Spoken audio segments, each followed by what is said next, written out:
Hi everyone, this is Editing Dani popping in.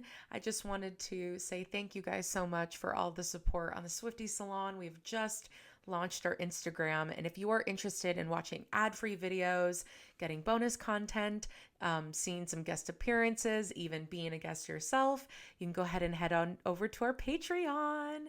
I just wanted to caveat with these first couple videos that they look and sound like they were filmed on a potato. So I just want to thank you guys for giving us the grace. We are updating our studio with each video that we make. We're getting new mics. We're getting better video quality. So yeah, thank you guys so much again. I really hope you enjoy these videos.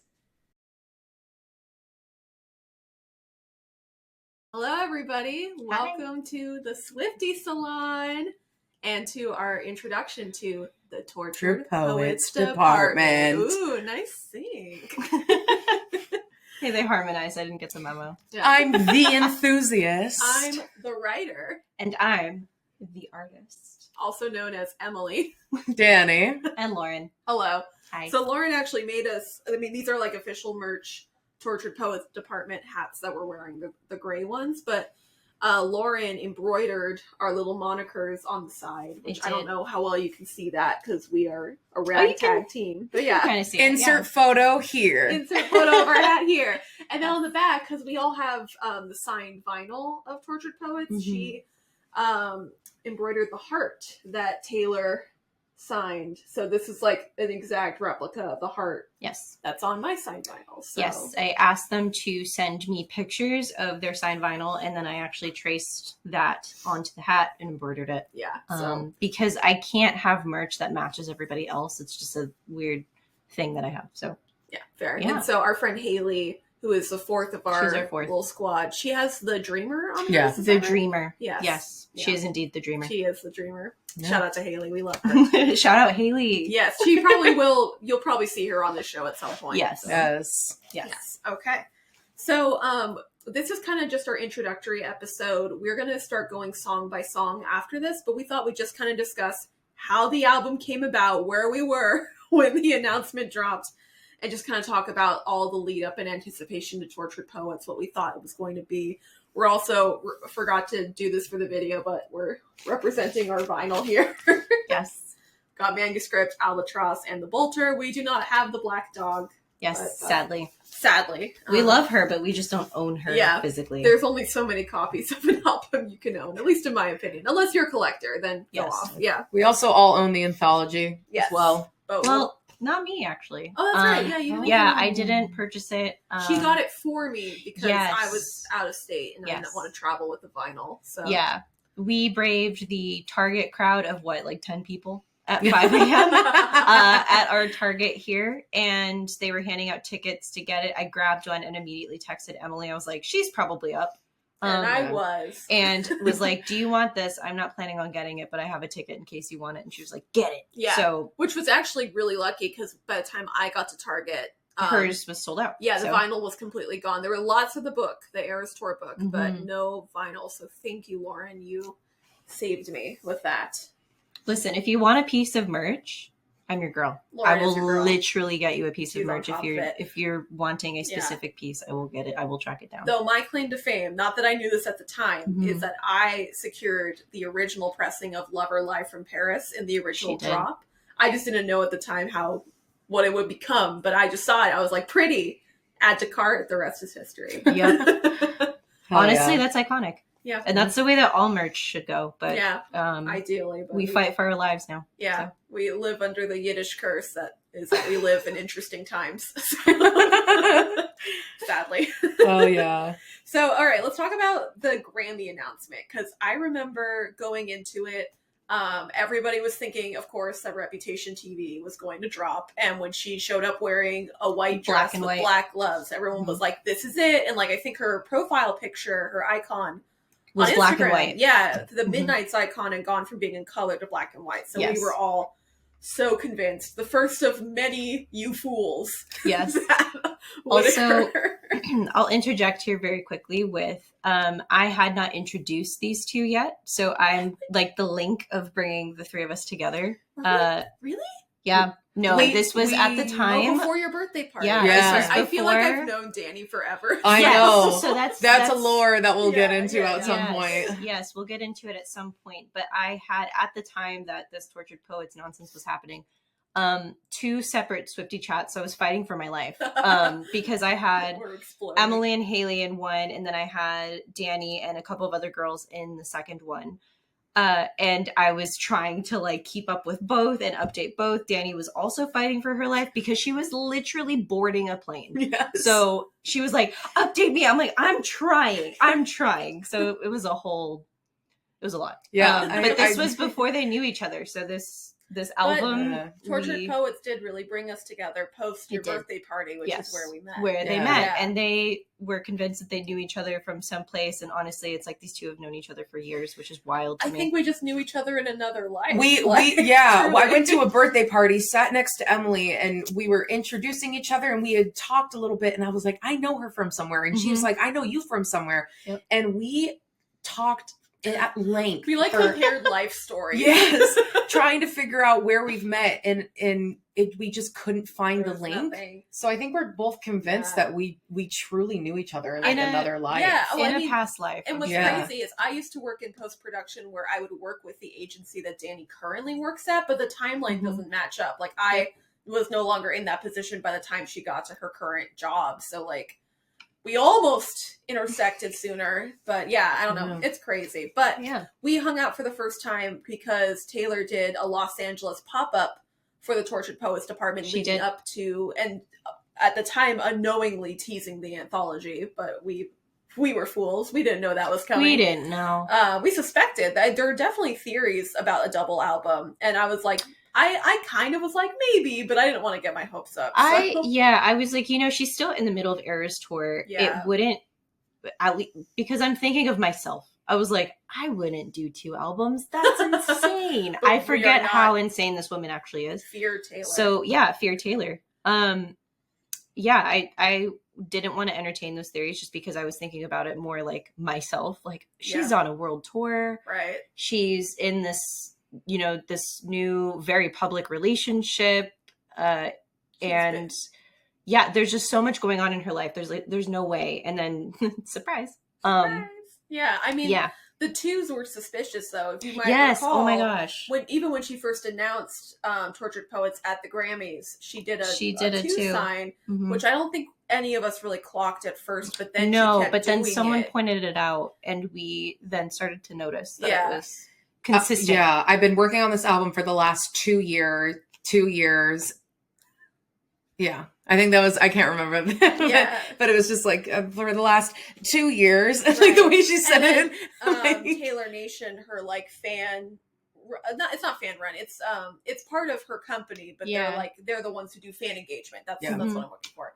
They kept posting the peace sign emoji. Yep.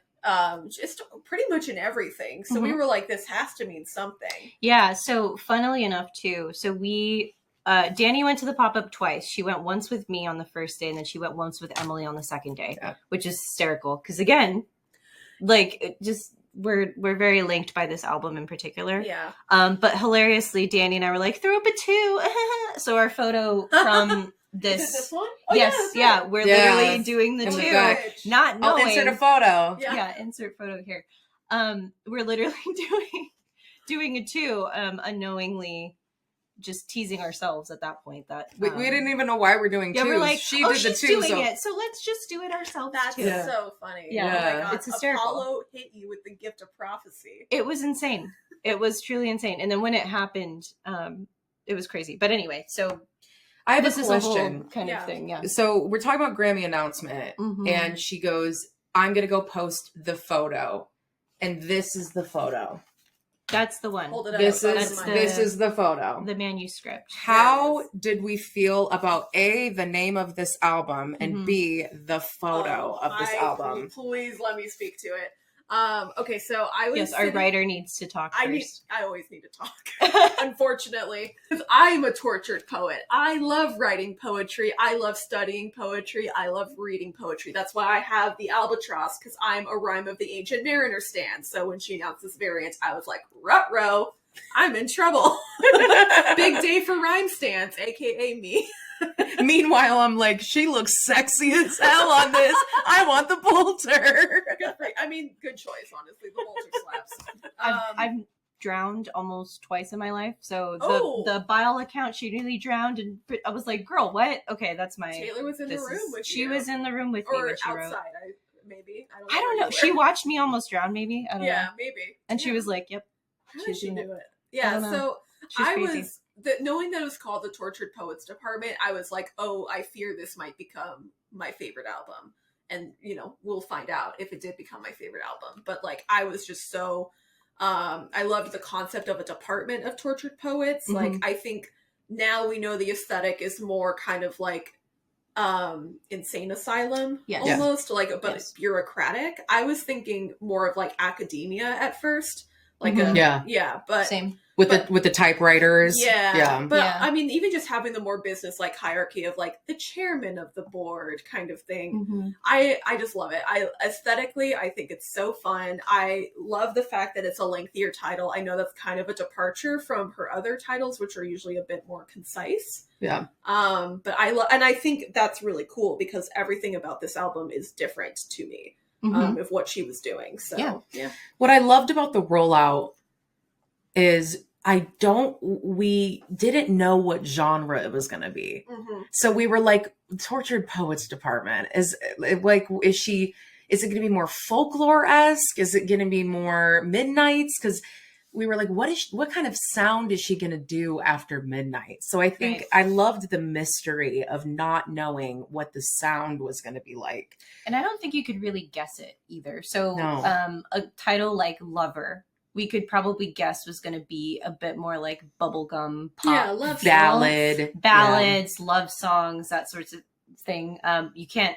Obviously, we didn't know what it sounded like until it hit, but you could kind of predict where that one was going. Yeah, even from the aesthetics too, like the cotton candy, pastel, and Midnight's, bops of all bops, right? The aesthetics of that one, I was deeply hoping for like a kind of alt rock vibe with like the 70s. With Mac, with like the 70s aesthetic of like that whole photo shoot. I was really hoping for that, but she surprised us with that one. But this one, truly, we were like, what the heck is she going to do with this one? And I don't think anybody kind of guessed what this was going to be. No, because she's on a bed. So there's a lot that can go with that. It's going to be sexy. Is this? I don't think. Did anyone think this is going to be sad? I didn't think it was going to be sad. I thought it was going to be sad. Really? Tortured poet implied sad. But I mean, I understand what you're saying though with the manuscript picture because it is much more sensual than any of her other albums. Like the Albatross cover where she's like kind of in like a white button up in front of the ocean. Like this feels like a tortured poet to me. She's like, and like Bolter cover, she looks like she just had a good cry. But the fact that the manuscript is where we don't even really see her face, right? Like it's mostly cut off. Yeah, it's mostly cut off. Yeah, so it's no eyes, nose down. And just like the way she's crying. I mean, it's a very vulnerable position, and this is an extremely vulnerable album, which is kind of cool. But yes, it's also her most sensual album. It's also her most, at least in my opinion, daring album. Like just the fact that she is crossing lines in this that she hasn't crossed before, like calling out the fans, for example. Totally. I do feel like she is quite literally laying bare like this picture. A lot in Tortured Poets Department. Yeah, I think there's definitely. I didn't know much of the lore. I know we're here to talk about music, so when I first listened to this, I got a lot of grief, a lot of relationship with fame, with Clara Bow, and like but Daddy, I love him. The relationship with the fans. Her relationship with herself. Yeah. Oh my gosh, the things that she called out about herself, things that she's admitted about herself that I think we can relate to if we've been in the situations that she's been in these songs. What a great way to dig deep into being down bad. Yeah, definitely. I mean, I think this is how I feel, which tell me if you guys disagree. Sure.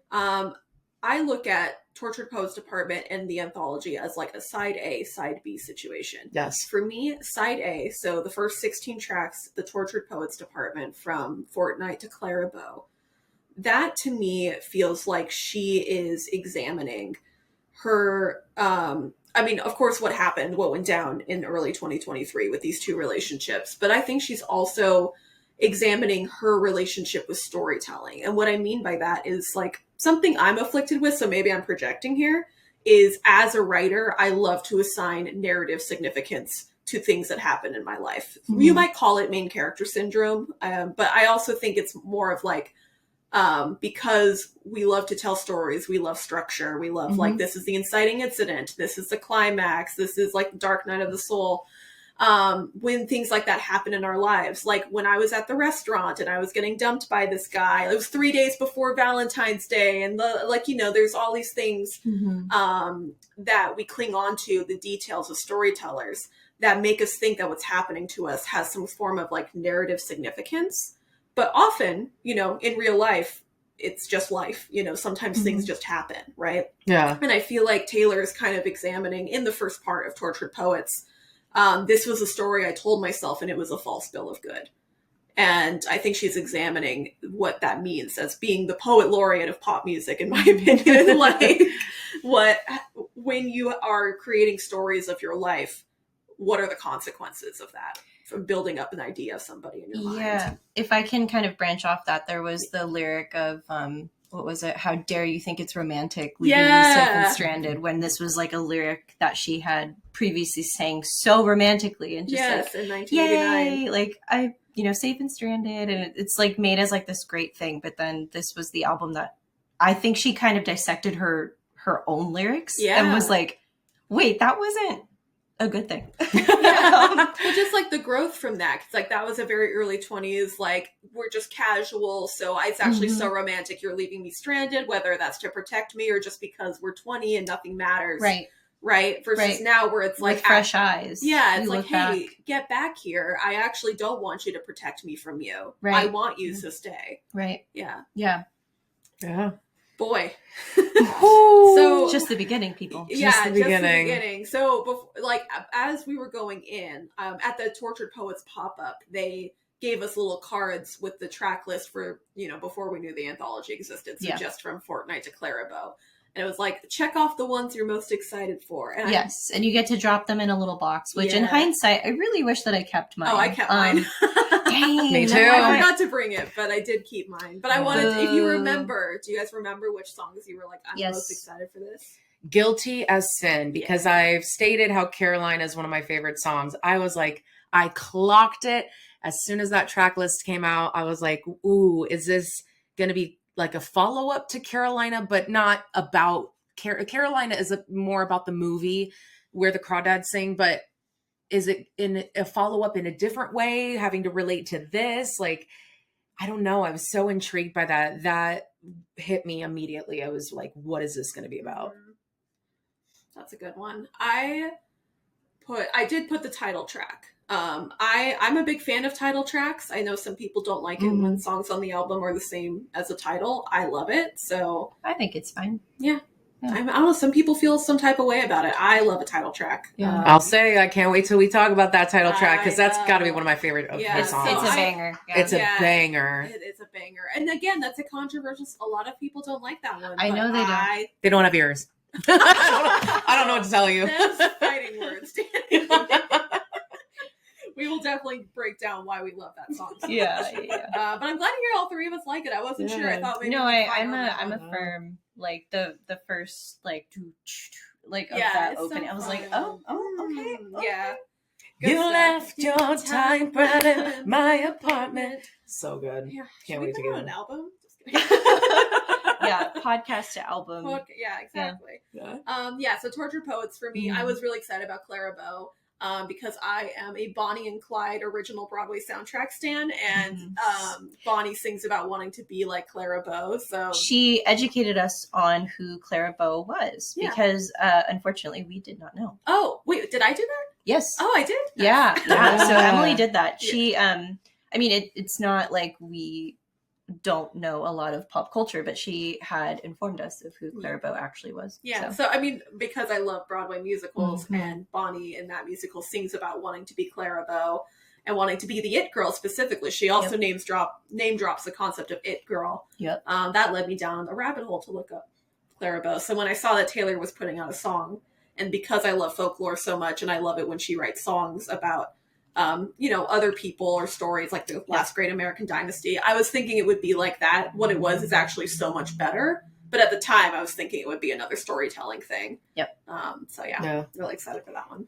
Cool. I get chills thinking about the last line of this entire album being, "You look like Taylor Swift." I mean, I tear up when I do a full run through of side A. Oh my god, yeah. And that is the last line that you hear.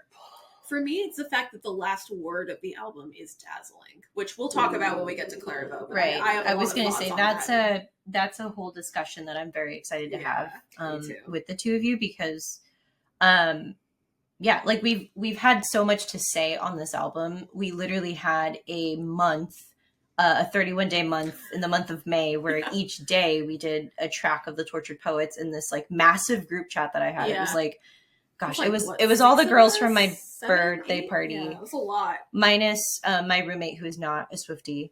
And we respect that. That's okay. Yeah, she's like the sweetest human being on earth, and she's so respectful, but at the same time she's like, I can't do it. And I was like, that's fine. That's fine.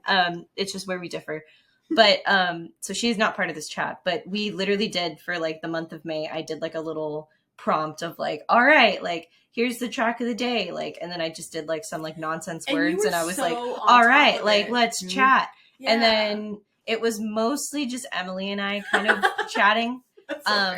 We got to Down Bad, and then like a couple more people chimed in. In particular, one of my friends who like loves Reputation was like, this one sounded the most Reputation to me, so I liked it the most. Yeah. But yeah, for the most part, it was mostly just us, and I was like, damn, this isn't going the way that I thought it was going to go. Because like I also kind of thought like, I'm so down, but I feel like we're gonna peter out halfway through the month. Peter out, guys. Remember that for later. but Easter egg. Yeah. Easter egg. An intentional Easter egg, because that's what they were at one point. Yes, that's so true. Obvious and intentional. I planned that 3 years in advance. Yeah. Can I do an Easter egg 3 years in advance? So yeah, but I admired Lauren, how you did it every day. You were so dedicated. I tried. I was grateful because I was dying to talk about the album with people. And I Emily, had so much to say about it. I mean, I loved the fact that Emily like basically sent like essays every single day. It was so much fun. Yeah, I loved it. I loved like, I was like, okay, here's what I'm feeling, and I didn't think that you were gonna go as hard as you did, because like I sent maybe like a little paragraph of like, here's what I think, or like, here's like my favorite part of the song or my favorite line or something, and then sent it into the group chat. A little while would go by, and then Emily's like, here you go, and it's just like a multi-slide like essay on like each song. Like, I'm not even kidding, it's like each song was like this. Unfortunately, I've always loved doing an essay. Like in school, if they were like, you can do a multiple choice or you can write an essay, I'm like, essay like, every single time. Yep. Multiple choice. Multiple choice would give me anxiety, because I could like talk myself into any of the options unless they were like blatantly not it. So, yeah, like, I was pretty bad at multiple choice, but essays, woo! So yeah, like she very clearly got the gift of gab, and I'm at least, like, I know Dani is too, but very thankful for it, because I feel like with those kind of breakdowns of like songs that I personally wasn't like 100% feeling like the love for at first, those breakdowns kind of had like a new appreciation, I guess. Aww. Like, it kind of was like, oh, okay, yeah, like I never really looked at it that way, or like maybe that line does mean this, and it just kind of forced us to like dissect this monster of a double album. I'm so interested, because you did those in the beginning, right when the album came out. Yes. So I'm so interested to know your thoughts now on each song. and how they've changed when, you know, we've had almost a year of sitting on this album. Nearly Yeah. a year. Yeah, isn't that Yeah. crazy? I Like know. time flies. And Yeah. it really has been an evolution. I do intend to launch a Patreon where I will be including these essays that I sent in the group chat, more Yes. fleshed out now that I've had almost a year. They're fantastic, Thank by the way. you. I just want to preface, like, it's not like she was just like just word dumping. She like actually composed essays like for each song, and they were so funny. And to it read. was a pleasure. Yeah. Thank you. Thank you. Guilty That's as so Sin nice. in particular is a chef's kiss like highlight. It is so funny. Thank you. And I don't think Dani was part of that original chat. So I actually sent her like the Guilty as Sin, and she was Yeah. like, send me all of these. These are They're great. so good. Thank you. Yeah. Because Dani is a Guilty as Sin stan. As so am I. As Yes. am I. Yes. Yeah. Yeah, so that was your it top was- song on Yeah. Spotify. So yeah. funny. It was. It Yeah. was. So the both of them just being like so in love with that song, but that essay was just so Thank hysterical, you. and like Yeah. I would love to look back on it now, like a year Yeah. later, Oh yeah. and Oh just my like, gosh. oh man, So Emily much was to go cooking. through. She was cooking. Thank Yeah. you. Yeah, so I will be launching those essays. It's just like a supplemental thing. I have an auditory disability with podcasts, like with recorded things that aren't music. I have a hard time processing. Like I'm a words girl. So Mhm. if you're like me and you like to read, you will get to do that on Patreon. Hell yeah. Yes. But yeah, like I mean, I feel like there's so much to this album, and even for the songs that I'm not personally as big on, Mhm. I feel like I can speak a lot to why I think they are good choices, why they belong on the album, why I can respect what she was doing, Yes. even if just for my own personal taste. I'm like, I'm not going to come back to this one a lot, but like, Mhm. I feel like I do that a lot, where even if I don't necessarily vibe with something, I can think about, well, why is it here? Outside Yes. of me and what I would choose if I were driving this album. Yeah, like truly, this album doesn't really have like a filler song, in my opinion. I feel like, again, like with like her method of storytelling, like from start to finish. I was just sharing with the girls as I was driving here today.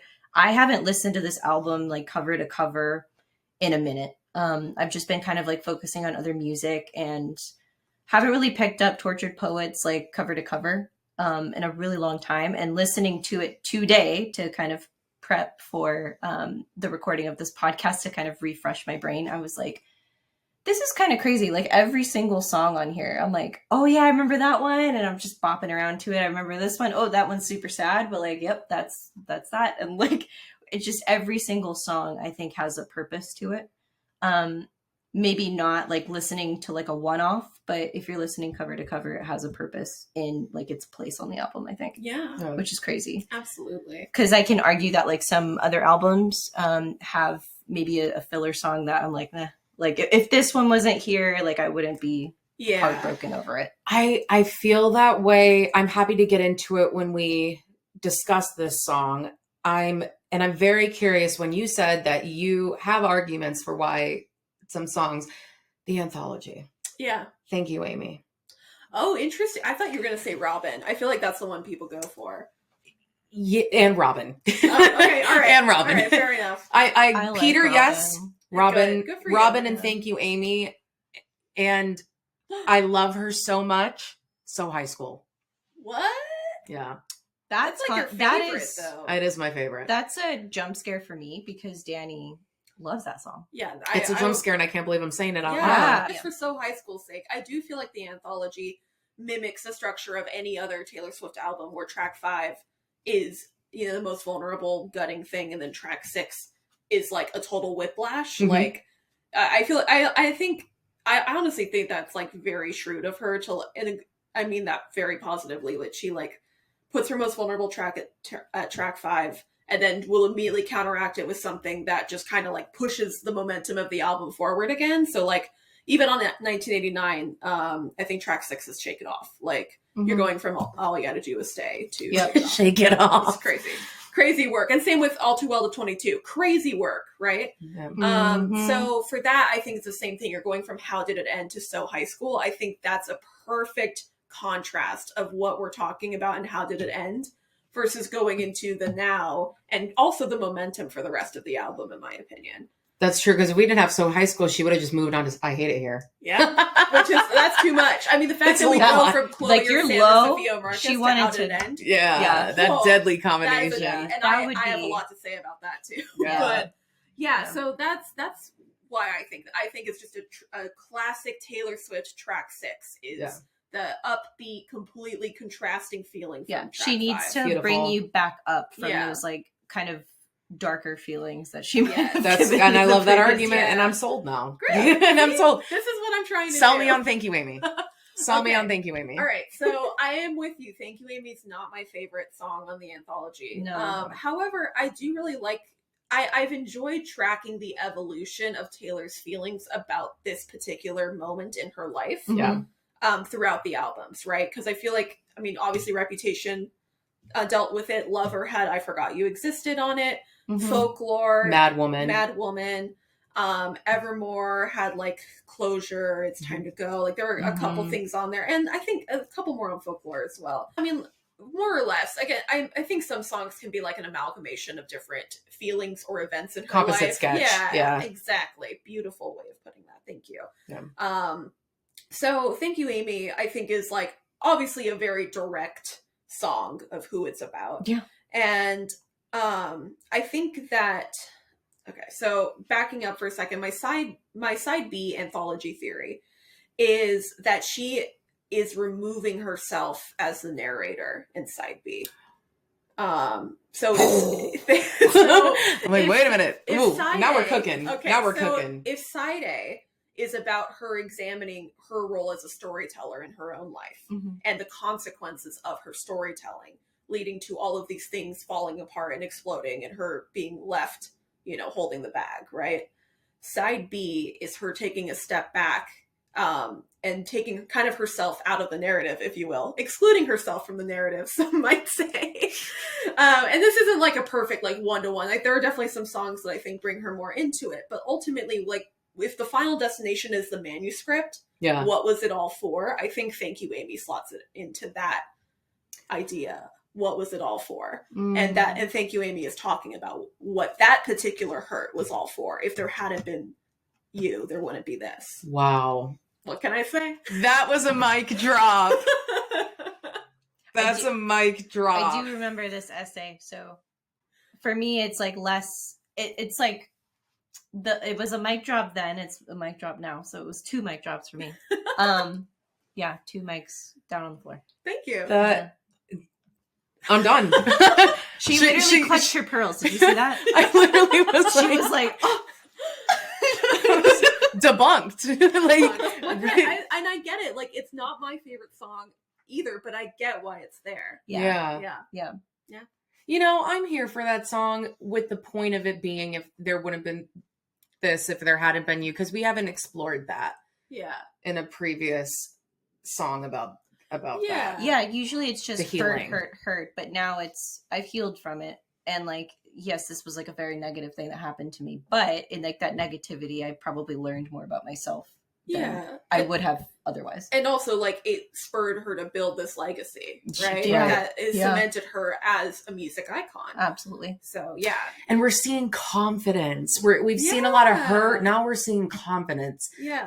I've built a legacy that you can't undo. Yeah, I mean, it's really remarkable to see her growth from Reputation to now, just like as a human being, because obviously, as she kind of talked about in Miss Americana, her documentary, she mentioned like how badly she wanted to please everybody all the time. And I feel like after what happened in the kickoff of the Eras tour with those 2 very public breakups, I feel like, I mean, maybe she was feeling this way even before that, but I do feel like there was this evolution into, I don't have to be so afraid of what people think of me anymore. Yeah. And that's, I think, partially just getting into your mid-30s and just maturing. But I also think it's her detaching from, I need to be the perfect person to my fans all the time. I need to be the perfect person to the world, to my enemies, to the people who I just think she's more comfortable being who she is, period. And I think that's really admirable under the microscope that she has to live under. I don't know how she does it. Right. And she released this while she was probably in like her biggest moment ever in like the public eye with like the Eras tour and everything too. So it's the most vulnerable that I've ever seen someone this public, if that makes sense. Which is so crazy to think about, recording this album when you are at the highest moment in your career, but when you're going home, you're writing The Smallest Man Who Ever Lived, and you're feeling that. You're writing, you're feeling these like deep and dark emotions. You're working out, doing the cardio in the morning because you have the show at night, and you're down bad crying at the gym, or you're was any of this true? Like, you're just in these like these deep emotions. It's crazy. And then you go out on show and you're like, do you know the bridge to this song? Your sparkly boots. Prove it. Yeah, no, I mean, the Herculean effort, like the physical and the mental and the emotional stamina to do those shows, to do that tour, not just from like how long it is, but also in front of that many people on that kind of schedule, also writing this very prolific album.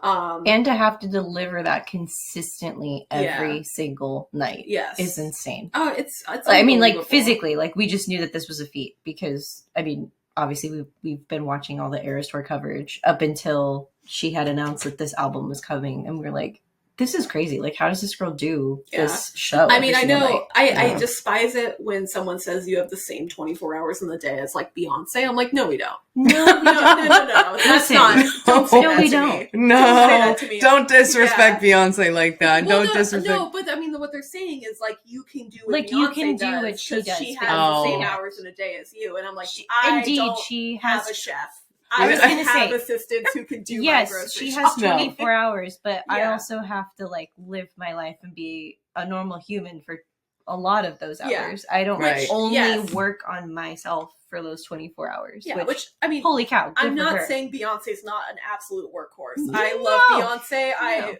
thank you, Beyonce. I respect you deeply. You are one of my favorite people. And same for, Taylor, really anybody at that level. I'm not dissing the fact that they have help to give them more time to be creative, but they do have more time to focus on their art, because their art is the livelihoods of all these people who work for them. So yes, it makes financial sense that you have the help you need to have as much time as possible to rehearse for tour or write music or be in the studio or promote your album. Yep. That makes sense, but I do not have those 24 hours.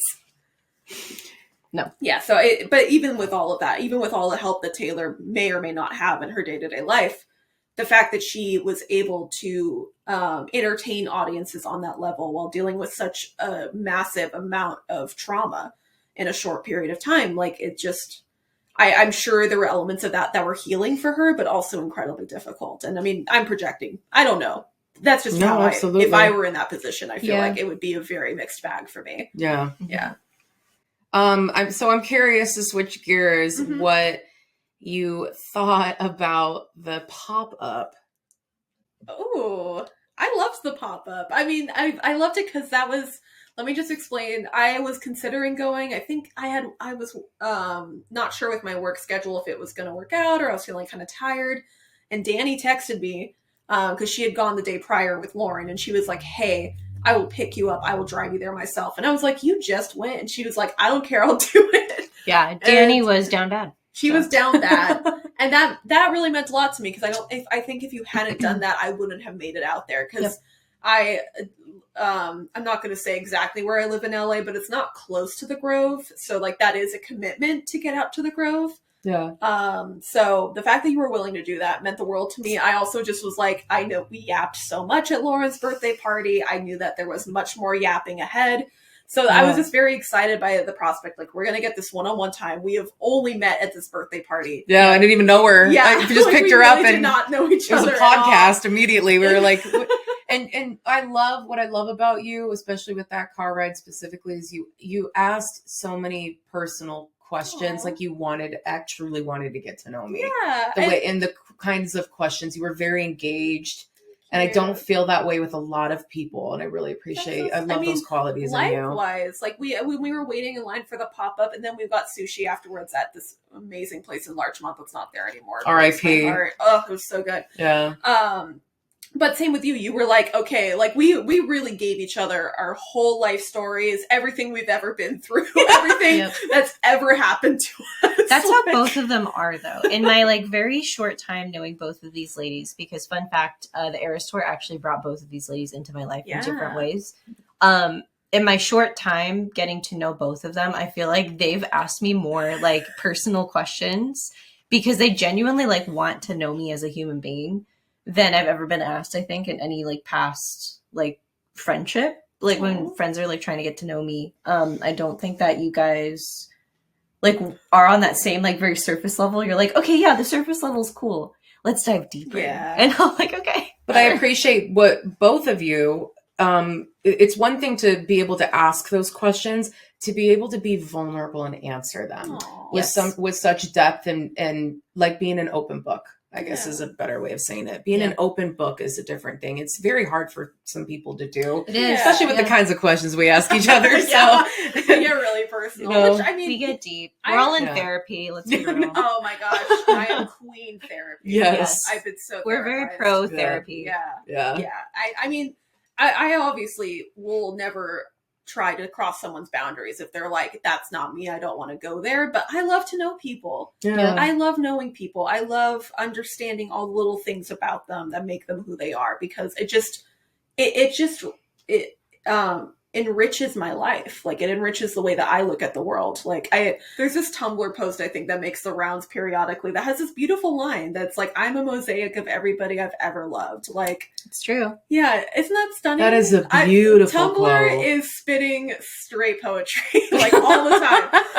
But it's true. I mean, like, shout out Tumblr. Shout out Tumblr. I am an OG Tumblr girl. Especially with Taylor. Yeah, shout out, there's the OG Tumblr girls out there. Yeah. Taylor girls. Oh, I've seen it all at Tumblr. Yes. I was gonna say we've been through the ups and downs, me and Tumblr. Yeah, really. So I mean, I like to know people because it influences me day to day. I really I feel like the things I learn and collect about you ladies or anybody else who shares themselves with me in my life, it just makes everything more colorful for me. So yeah, like it meant a lot to me, especially for you, Lauren, because I know it took some time for you to open up, but I'm glad that you did. And I loved that, Dani, from the get-go, you were down. You were like, let's go. But she did the same with me. We had only met literally one time before we drove to Early Merge together for Eras Tour. Yes. And she was like, so tell me about your life. And she's like driving me here. And I was like, hour there, what? hour back with that traffic on the 405. And we had nothing to do but to talk and get to know each other. And I was like,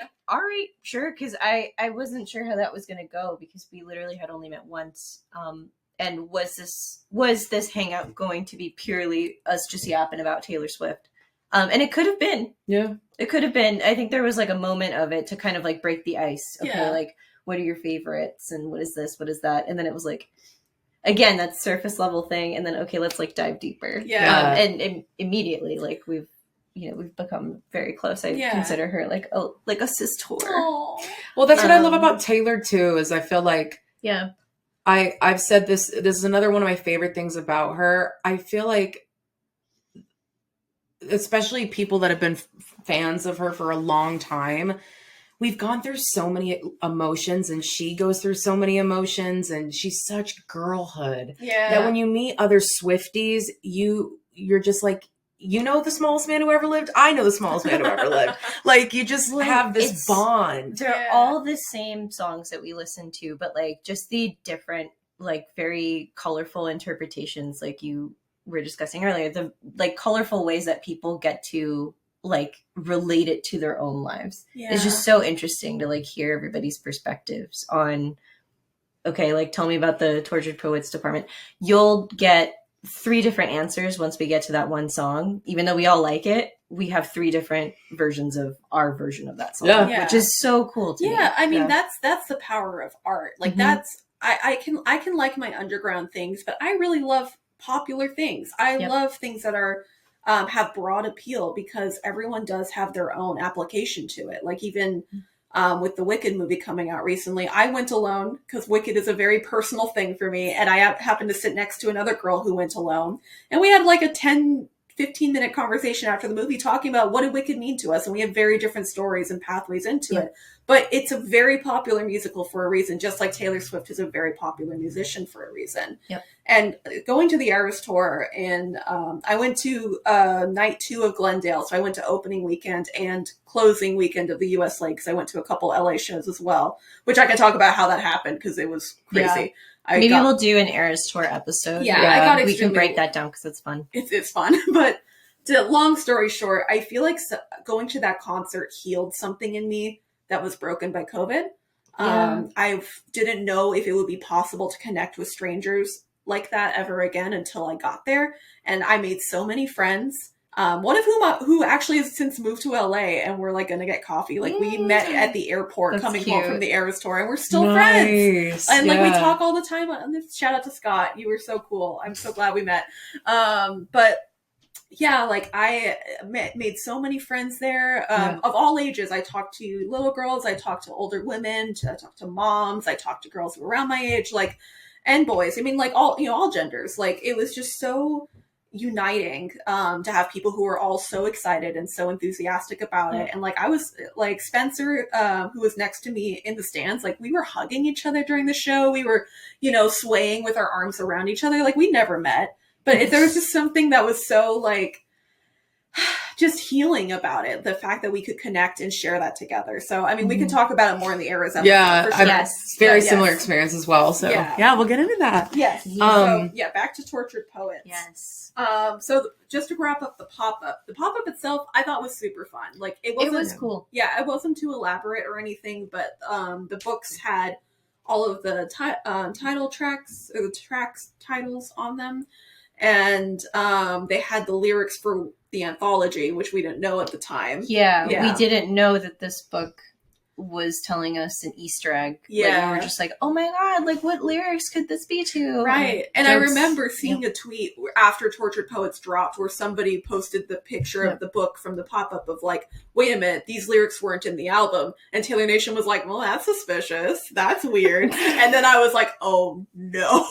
No. Yeah. I think it's so comical how both of us, when we went, we were like recording every little detail, thinking that there was going to be like 8,000 Easter eggs on this thing. So like in my notes here, I was like, we were in charge because Dani and I went on the first day of this pop-up. We were in charge at that point of updating the Swiftie chat that had been the union of all of my Swiftie friends, as this was after everyone had met at my party. So it was literally up to us. And we were like, okay, everybody, like part 1, here we go. And we're like recording everything, like very slow, like up and down. Okay, like Dani's recording down here. Okay, I'm going to get up here. Like it was a Some job. sleuthing work. It was a job. Because we were like, we're sending you all the videos. And like all of our friends were like, okay, like what does this mean? What does that mean? And everybody in the chat was just like analyzing everything. This key is down on this typewriter. On the typewriter. Yeah. So like certain keys would be down on the typewriter. Yeah, the brand of the typewriter. The fact that what was it? Her birthday was like on this little Rolodex calendar. I'm still certain that was something, and then nothing happened. And then nothing happened. So oh well, maybe plans change. You never making know. something out of nothing. Fear Taylor. Taylor. She's up to something. Yeah. But can I say though, like I loved the rollout for this album. Like I really enjoyed. Like they did the lyric clues where they would give you a song. Or give you a hint to a song, and then different letters will be capitalized, kind of like the liner notes that she used to do in her earlier albums. And then that eventually put together, we hereby conduct this postmortem, which of course led into the anthology. Yes. Did we solve that? No, Emily solved it for us. I'm just going to put that out there. Fair enough. But that was so... I love things like that. I appreciate that, obviously, given how overexposed she is in general, she is wise to not do, and I don't think she really wants to do interviews or like the PR press junket thing. Like I think she has been burned a lot by journalists in the past, so I do not blame her for not wanting to do that. And I also am grateful that she's not in a position where she has to do it. You know? I was about to mention that. I was about to ask you that. If you liked the fact that she didn't talk too much about this album. I do, because I think it leads into the mystery of the album. And I think a lot of it is already explained in the album and in the Instagram posts and even in the video that she did for it. And she's on tour. She doesn't have time. Do I prefer that going forward? I don't know. That's fair. I don't know, but I do. Yeah. So I want to know your thoughts about that. I was laughing because I wanted to quote Family Guy. It insists upon itself. When he's talking about the Godfather. Wait, who says that? Peter. They're like about to die, and he's like, I need to confess something. I didn't care for the Godfather. And they're like, it insists upon itself, which means nothing. But I mean, I think the work speaks for itself. I truly do. Yeah. That said, I really enjoyed the Zane Lowe interviews that she did in the Folkmore era. Yeah. Because I just like hearing her talk about the songwriting process. Yeah. And but she's done that a lot. Like the 1989 voice memos where she showed like different ways of writing songs. Like she's given us a lot in that area, which I so appreciate. Like I listen to those all the time. So I'm okay. Like I've made peace with the fact that that might not be the vibe anymore, that she needs to have more distance away from it. Like totally respect it. But if she were to do anything in the future, I hope it's more things like Zane Lowe or just voice memos, or, I mean, she did a couple of those for Tortured Poets where she played the voice memos. She didn't really go into the songwriting process as much. She just kind of showed with the first drafts of them, which is cool. Did. Bring back Zane Lowe. You're a real one. So good. Such insightful questions. I really like him. Yeah. So yeah, like I definitely going forward would like to see more of that, but I also understand why, especially with her currently being on tour, not just from like a you don't have time perspective, but she's already in the news so much. She doesn't really need to do anything to promote the album more than just the little things she did, plus having the biggest tour in the world going on. Yeah. What do you think, Lauren? Any thoughts? Any thoughts on just like the rollout and how much she promoted it? I think this rollout especially was like extra fun for me because I had such a large group of like Swifties surrounding me. Party. Yeah. So my friends back home, and for context, I'm from Northern California. So my friends back home were very casual fans of Taylor. They weren't like the ones who were going to text me about Taylor related things like the second they dropped or anything. It was mostly me. Just getting excited, and then they would be like, oh, I thought of you because I saw this, but you know, I already knew about it for like hours, that sort of thing.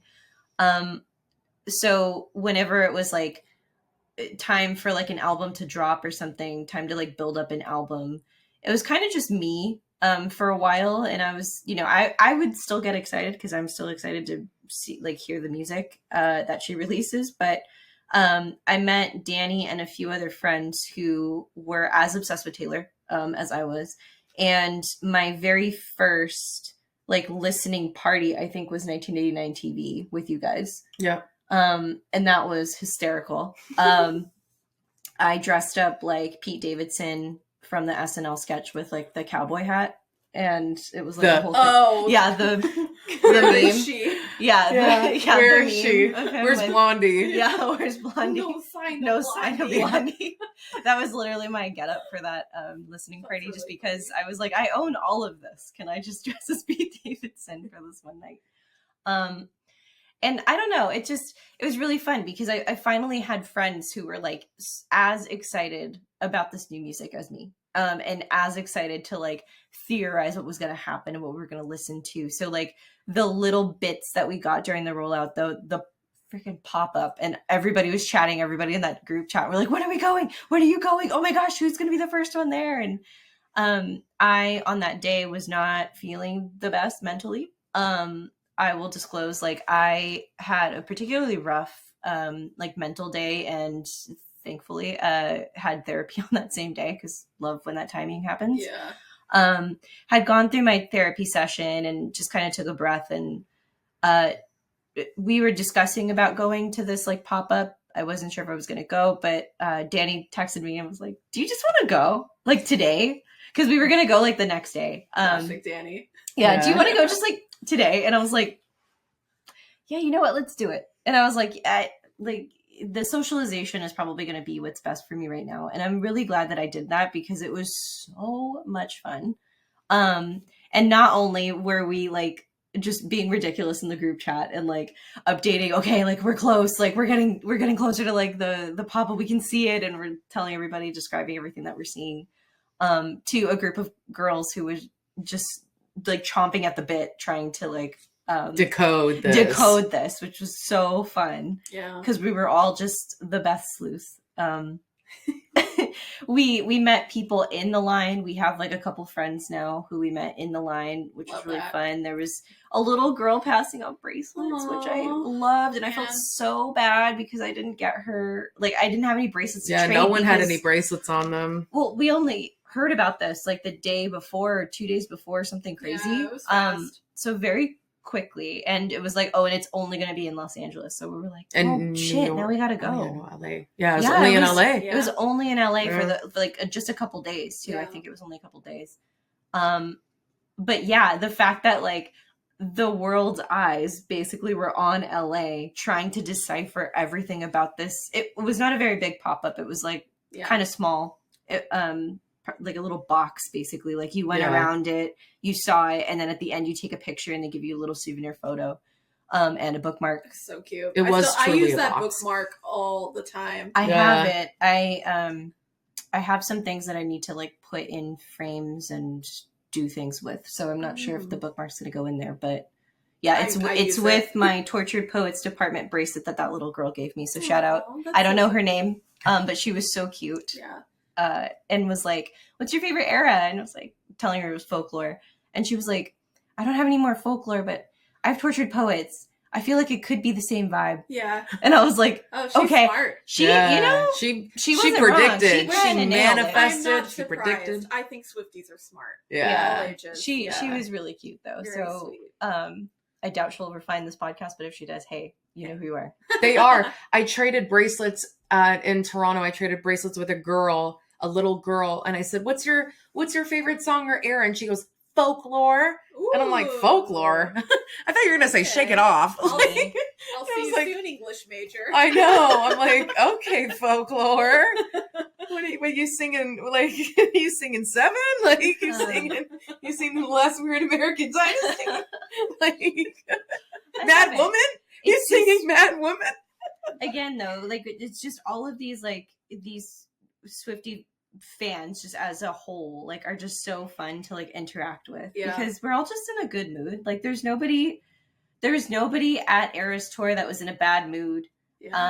There's nobody who was just looking to like troll and be mean about it or anything. Like even at this pop-up, like it was kind of insane that like there was a crazy long line for this very short little pop-up, but it's because people were excited and people were feeling the buzz and the hum of like this new album and like what the hell did she write when she was on a world tour? What is she gonna give us? Exactly. So it's just, it was crazy. I'm such a fan. This album in particular, like while folklore is still like number one in my heart, like this album has so much personal like meaning to me as a human just because of the memories and like things that I have associated with this particular album, which is really, really fun. And now like moving forward, like I know that this is going to be the album that I like look back on as like, okay, that was the first time like we all hung out and that's so sweet. I think it transitions well into like what it was like listening for the first time because unfortunately we didn't get to listen together. That's right. Yeah. I had a listening party with one of my closest friends, Livia, who I converted into a Swiftie because I took her to see the Eras Tour in movie theaters. And that was so much fun. She did not know really what was going on. Like I did the clap during You Belong With Me and she was like, oh, I didn't know I was supposed to do that. She was so cute. 1, 2, 3, let's go, bitch. Yeah, no, I did tell her about that one. I taught that to Dani. You had to teach me that one. But so she was ready for that one, but like I forgot to tell her about like all of the ones where I was like, I don't know, like just don't worry about it, you know. But she was so into it and has since become a full blown Swiftie. So she came over. I made little booklets where she did. You could like write down your first gut, knee jerk reactions to each song. I had stickers so you could give like 4 or 5, 3, whatever stars. And just like other little cute things to fill in. So we had a really nice time, but. Man. I wish that could have been our experience. I'm sorry. I wish you'd been there. No, it's okay. We'll be there for the next one. Yeah, for TS12 Yeah. will be Yeah. there. Yeah, but I loved it. I loved it on site. I know for some people this album was a little bit of like it took some time to grow on it, but for me, from jump, I was like, oh my god, I love this. And the anthology at that point, I was very tired and delirious. Livia went home, which I don't blame her. She was like, I'm tired. I need to do this tomorrow. And I'm like, so fair. I was just so excited that there was, you know, an extra 15 yeah, songs. Crazy work, ladies. Really quickly though, so just to preface, like our listening experience was by ourselves, but we were texting each other. Yeah. So my roommate, her birthday was on like the day / night that this dropped on like streaming. So she's not a Swiftie, and we didn't want to stop Have her be everything. alone on her birthday. Yeah, exactly. Yeah. Like be alone on her birthday, or to like pause everything because we have to listen to Taylor. She'd be like, really, guys? No, she wouldn't. She would be extremely sweet about it, and she kept like telling us like, you guys can go listen to it. And we're like, it's okay. Like, we'll listen tomorrow. It'll be fine. It'll be fine. So we ended up, you know, we're hanging out with her. Dani stayed until pretty late because we were watching Game of Thrones. Probably like 12:30. Yeah, like 12:30, like late, right? Because like we celebrated her whole birthday with her. So wait, because she's not a Swiftie and we didn't want to make the night about Taylor we put at it on all. Do Not Disturb. We put it on Do Not Disturb. Yeah. And during the break, we were watching Game of Thrones, many episodes of Game of Thrones. And while she went up to go to the bathroom, get a drink, water, whatever, I checked my phone and I saw it was a double album. And I go, Lauren, it's a double album. And we were both like, okay. Like we didn't want to have any reactions. It was straight up, be cool. okay. Like, be cool. Like, she's not. And I was like, in my head, you know, I'm trying to focus on Game of Thrones and everything, which I love Game of Thrones. I don't care. Everybody hated the last season. I don't care. I love it. I love that show. But I'm focusing on Game of Thrones. And in the back of my head, I was like, oh my God. Like, what the hell just happened? There's a double album. What are you talking about? And I was like, whatever. I'll worry about it later. This is my roommate's night. So it's like 12:30. Dani's like, okay, like good night, like happy birthday. Yeah. And, you know, text you about the album tomorrow. Yeah. And like, we're both like, okay, yeah, we're going to listen in the morning because it's like really late. We like don't want to be like, you know, weird and tired when we're listening to it. I go upstairs. And I fully go home. Yeah, she fully goes home. I go upstairs and I was like brushing my teeth and I was like, you know what? Popping in the AirPods. And I was like, we're doing it. So I was like brushing my teeth and I was like, all right, just listening to this album. And Dani texted me. She's like, hey, I just got home. Like, thank you for inviting me over. It was so much fun. And separately, because she had texted my roommate and I that, right? Happy birthday. And then she sends me a separate text. She's like, are you listening? And I was like, yes. Girl, I'm on track 3. And then what she didn't know is as soon as I got in that car, I played Fortnite. I was not listening. I was not waiting until the next morning. Yeah, I think I was like a song ahead of Dani. So I would be giving her my reactions to the song that she was going to listen to in like 12 seconds. Yeah. Because she was like right on my tail. But I was very, very, very quickly like, oh my God, there's so much for her to say. And then I looked at the anthology that had also dropped and was just shook because I was like, are you kidding? I can't do... It's like 2 a.m. Like, what am I supposed to do? Like, do I stay up?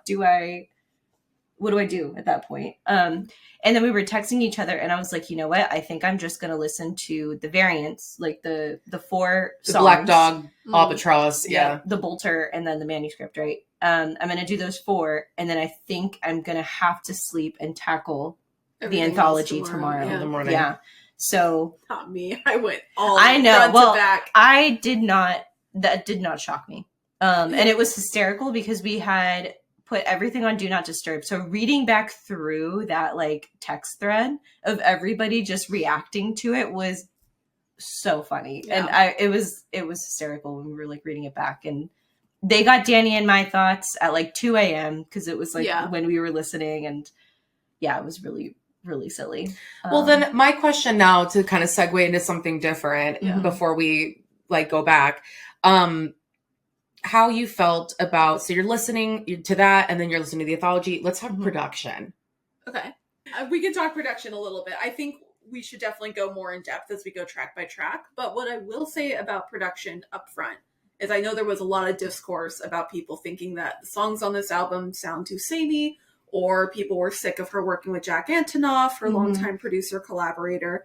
Even some Aaron Dessner slander, which, like, get behind me, Aaron. Dare you? Get behind me. I don't you? And I mean, get behind me too, Jack. Like, I'm here to defend Jack Antonoff. Yeah. Here, like, through and through. But like the Aaron slander, I'm not here for. Yeah, like, sorry, come on. He's just a baby. He's just a man. I'm sorry, I didn't mean to infantilize him. If you're listening to this, if you're listening, not a baby, Aaron, I promise. we respect you deeply as an artist. Yes. And you too, Jack. Like, it's I really enjoy the production on it. I understand that it does feel like it's more mid to low tempo, like it's a little slower. It's not what a lot of people were expecting. Yes, is the thing. Yes, but another Midnights. Yeah, it's not another Midnights. But I love it for what it is, and what I will say, and this is a true high compliment, it dethroned Lover as the album I put on when I'm writing. So if I'm not writing something I have a specific playlist curated for, back in the day I would throw on Lover. It's perfect music to have in the background while you write. Now it's Tortured Poets, and that I truly mean that. That is a huge compliment. If I can have something like that in the background and be writing and feel very in the zone, huge thing. So. So for me, I really like the production for that reason, because it's not demanding a lot of my attention when I'm focusing on something else. But when I am focusing on the album itself, and I do feel like I am being bathed in the lyrics. Like I am being just like a swath of like, this is the story. And I know there's some standouts, like I Can Do It With a Broken Heart is like crazy work production wise, but like for the most part, I do feel like I'm kind of getting this very cohesive story, which is kind of ironic in contrast to the so-called temporary insanity that Taylor uses to describe this period of her life. Yeah. What do you guys think?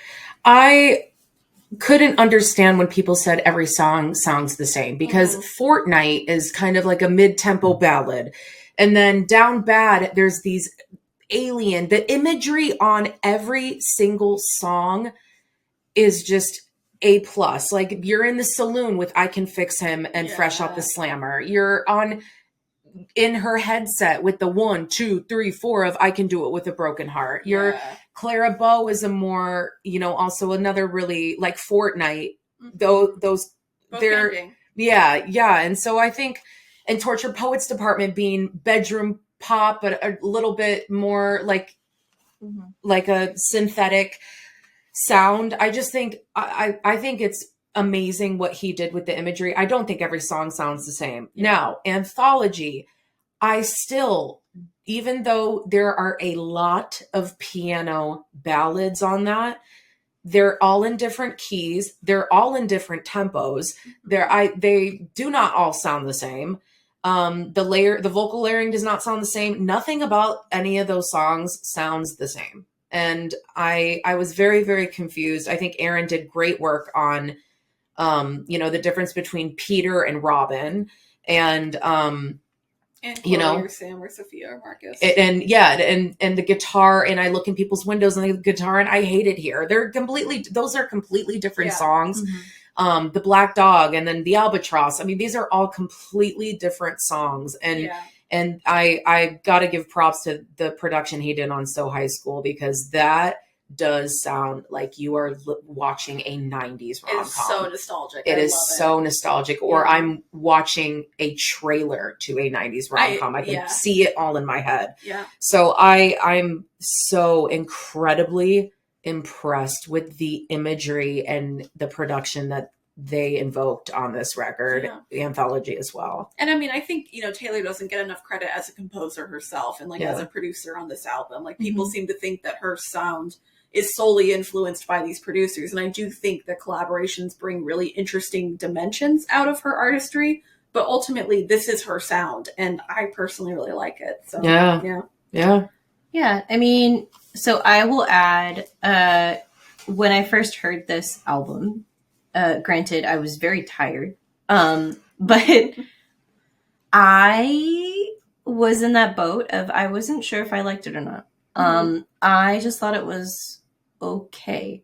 And I felt very bad saying that, especially because I had, my big my big group of like girlfriends who were like, oh my gosh, it's the best thing she's ever written. This is like my new favorite. I have some friends who now it's their favorite era, which I think is incredible. Like, holy crap, it dethroned like your fave for many years. Like that's wild. Like, I'm so excited that like you latched onto this so quickly, but I felt so bad saying that like it wasn't my favorite right off the bat. And it was one of those albums that it's not that everything sounded the same. It was this like very melancholy album that I wasn't sure if I needed at that point in my life, if that made sense. Yeah. So like where albums like Folklore Evermore, maybe I would say like even like Reputation kind of found me at like that right moment in my life where I needed that type of like sonic sound. This one didn't. It's not to say that I didn't need it after that though. So Same. life happens. Life keeps happening. The only thing certain about life is uncertainty, right? And that life doesn't stop happening. Exactly. Life doesn't stop happening until it does, right? So when this album came to me, it was not something that I needed right at that moment. I think that's why it's not that I didn't like resonate with anything on it. I still thought, I was like, wow, these lyrics are lovely. I just don't know if they're for me. I had a lot of things happen to me since then that now I can look back and I'm like, okay, I see what you're spitting here, Taylor. Yeah. I gotcha. I hear you. So it just took me a little bit more time to like resonate with it. Not just because like I have gone through more things, but I just think like it didn't quite find me like right at the moment that I needed it right away. But since then I'm like, okay, I get it now. Like it took a little bit of time for me to get into it. Not to say that everything sounds the same. It doesn't.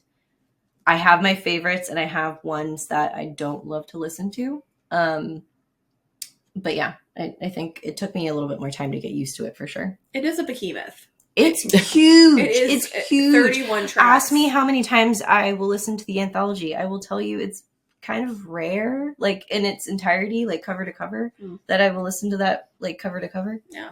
I'll do it every once in a while, and it's great. It's just, it's more of like a commitment than her other albums are. That's the thing. And that's why I personally didn't think that I would spin the anthology record myself, which is why I didn't get it on the launch day. I still don't own it.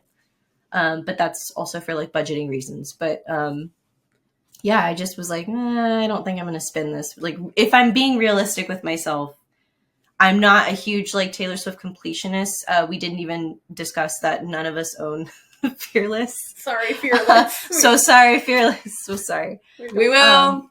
Yeah, I will. She will. I'm also not a completionist, but I do enjoy. No, I need to. Yeah, I'm a bit more like mindful, I suppose, of like records, especially for myself, because I love so much music, but I'm like, okay, realistically, am I going to spin this in my own house? Yeah. Probably not as often as I would like to think. So maybe we'll just leave this here. I can admire this and stream it on my streaming device, but I think I'll leave that copy of the anthology record for someone who actually will spin it.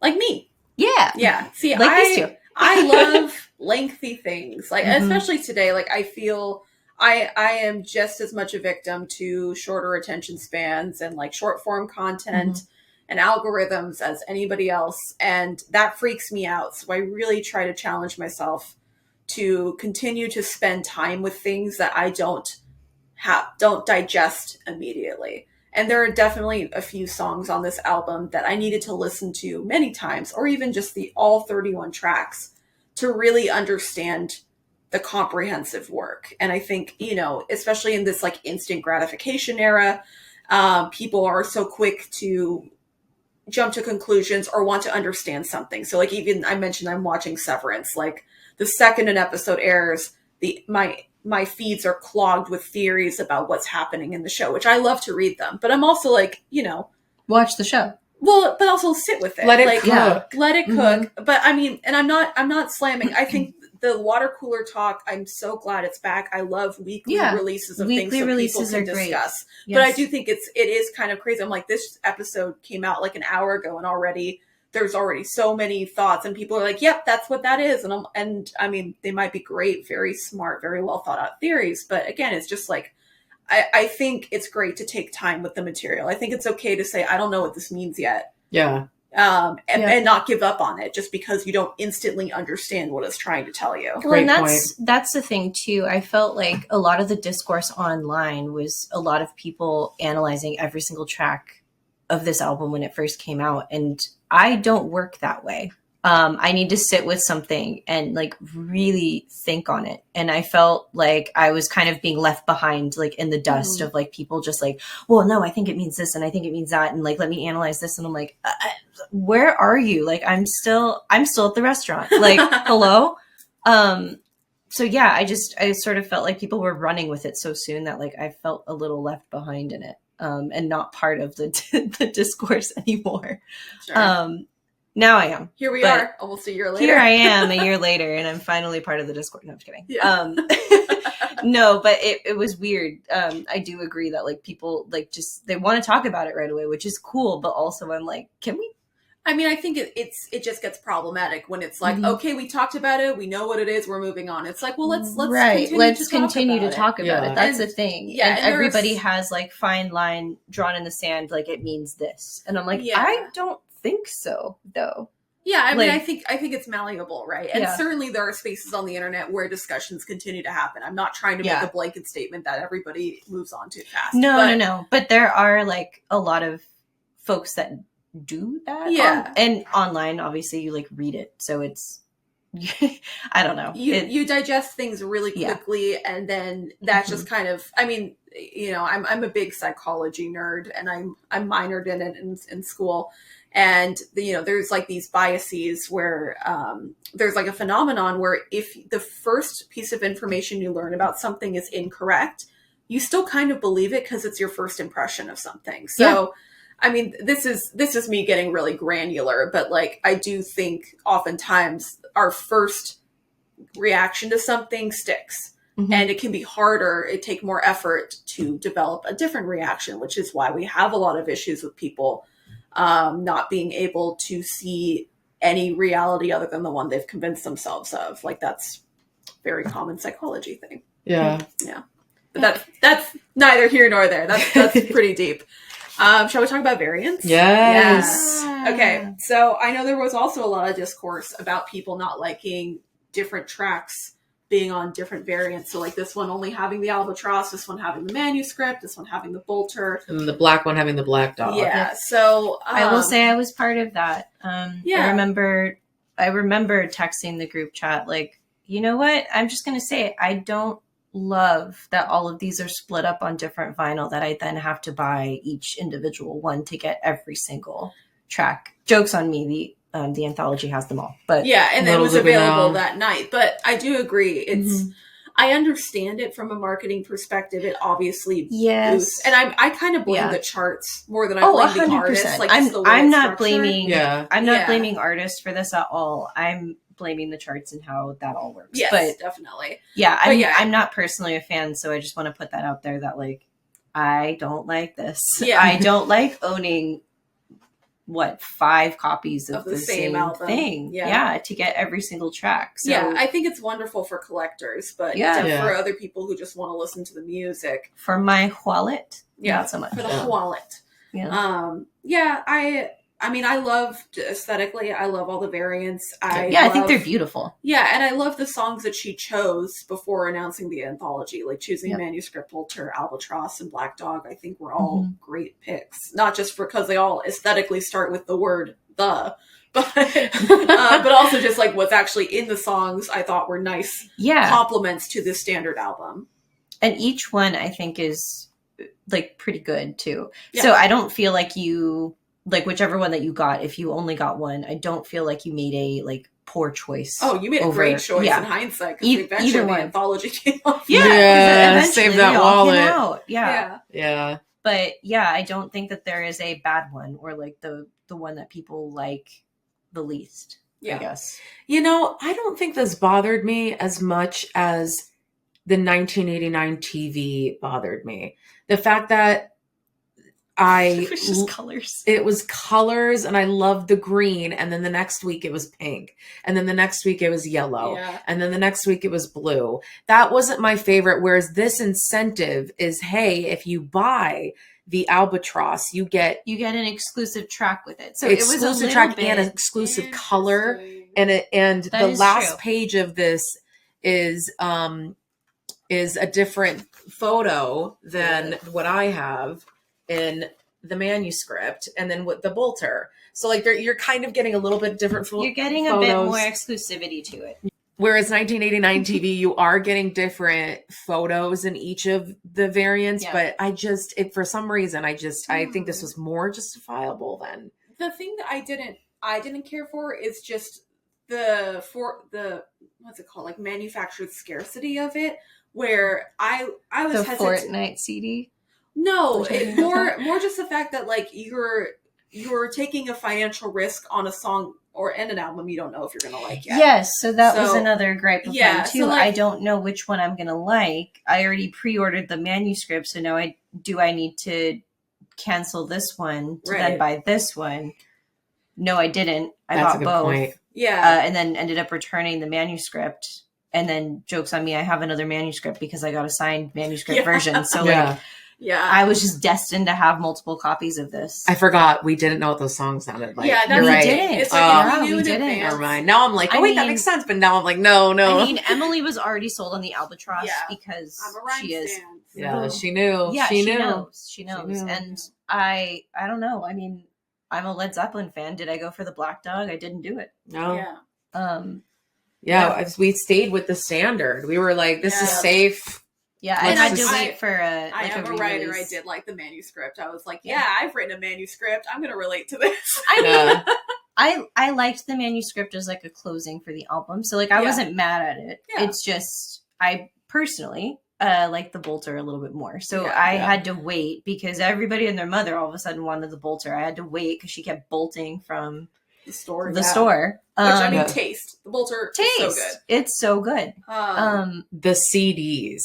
With the CD, the packaging of the CDs, I put them there. Yeah, I thought they were got here. Me good because I don't have a CD player, but I wanted the magnet and the bookmark so badly, so I bought. I just have the manuscript, but yeah. Do you want the Albatross? Yes, I have the Albatross. Do you want mine? I'm like, wait a minute. Do you want mine? Well, I don't. You're seeing CD, live. I'll take your. Thing. They're just sitting there. Exchange right now. Yeah, I know. Man, alive. Like I'm like, wait. This is really why I started. She loves the Albatross. She deserves it. See, that's her song. I'm coming for your merch. I know you're coming for. Leave your window open. Leave your window open. Leave your window open for me, please. The CD packages had magnets, they're all on my fridge. Magnets, bookmarks, like metal bookmarks. Yeah. And then photo cards, which I'm obsessed with. I have them all here. Oh, do you want my photo cards? I'll give you my photo cards. Oh, you already have the manuscript. Yeah, I have all of them. Okay. Yeah, the photo cards I'm obsessed with. I love I'm a photographer. I love this. And then wait, what am I missing? I'm missing something. But those packages and then you got the bolter, right? You didn't end up getting the bolter? No. So I'm gonna just start giving away my merch. Here's the thing. Like I very much love Tortured Poets, but I couldn't justify getting it in like multiple copies. I couldn't do it. No, I couldn't do it. Yeah. The only reason why I did the record is because I was like, you know what, I feel like I'm going to spin that record with the bolter on it more than I'm going to do with the manuscript. So I did end up returning the manuscript, getting this, and then got the manuscript anyway. So I have it. But yeah, I look at my like record collection and I see 2 Tortured Poets and I'm like, I did that. I did 2 Tortured Poets, and like I'm a little bit angry about it, but it's fine. If anybody wants a manuscript, an extra one, I don't mind. Yeah. I don't love the idea of like things like that I'm bringing like more stuff into my space that I'm not utilizing for myself, that are just kind of sitting there. So like the fact that I have like an extra copy that's not getting played is, I suppose, where my frustration comes in. I hear you. Yeah. I mean, ultimately, like, I understand it from a business perspective. Mhm. I am ashamed of how many copies of the same album that I own. Like, I know. I don't even Yeah, have. but you love this album. I do love this album, Yeah. and I don't have every If I single could go variant back, or iteration. If I could go back, I probably would get another like folklore or something, just because I love those variations of like the cover art and everything. If So it's your it album, just- it makes sense. Yeah, if it's your album, I suppose it makes sense. It's just and I mean, yeah. I felt more comfortable taking a risk before knowing the music because I was like, it's called the Torture Poets Department. There is a song called The Albatross. I know this is the Emily agenda at work here. So, and I was right. Yep, so she was correct. I don't regret it in hindsight. And I'm, I love that physical media is having a resurgence. And I love that, I mean, compared to other artists, like, we're not getting inundated with variants. And no. I definitely think this marketing is very aggressive and gives you the feeling of like, I need to act now or I'm going to miss out. Like, I do think that strategy is implemented a lot. But it works. Yeah, it works, unfortunately. Yeah. I don't love it, but it works. But I feel like I've learned my lesson from this and Midnights, just like what the rollouts were like for both of those albums. And now for whatever comes next, I'm gonna wait. Watch this space, guys. TS12, you are going to be that girl. Yeah. My question is, because we are all wearing the cardigan, Yeah. but I don't think we all each own other clothing of the Torture Poets Department. So how do we feel about the clothing that goes along with the era? I did buy one of the V-neck, like the white V-neck, and I returned it because I was like, I think I'm just gonna get this dirty. And I know there's been other colors, but I've been quite happy with having my hat. I have the necklace and the earrings. Okay. And I have the cardigan, obviously. I think that's all of my merch, and I'm happy with it. I really liked the merch for this rollout. I do wish I had gotten the Chloe or Sam or Sophia or Marcus hoodie.